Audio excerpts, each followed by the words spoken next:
ضمیر کی عدالت میں اپنے آپ کو کھڑا کر کے سوال کریں کہ ہم مسلمان ہیں اور 5 گانا نماز یہ بنیاد ہے ہماری. کیا بد نصیبی ہے کہ ہمیں 5 گانا سجدے بھی نصیب نہیں ہیں.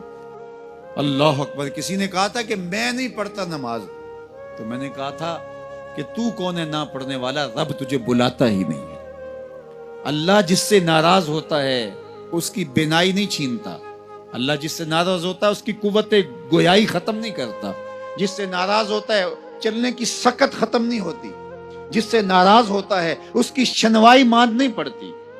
اللہ جس سے ناراض ہوتا ہے اس سے ہدایت چھین لیتا ہے، اس سے خیر کی توفیق چھن جاتی ہے اور وہ ظلمتوں میں ڈوب جاتا ہے.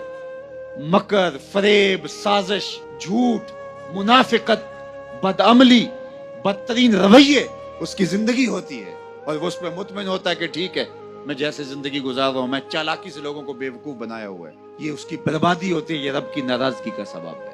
آئیے میں اور آپ عمل کے خوگر بنے. زندگی کٹ رہی ہے، لمحہ لمحہ میں اور آپ موت کے قریب ہو رہے ہیں.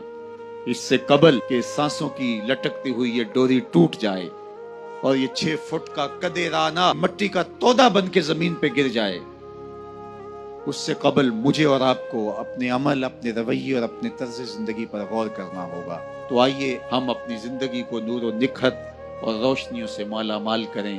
دنیا آخرت کی بہاریں اللہ ہم سب کی روحوں میں اتار دے.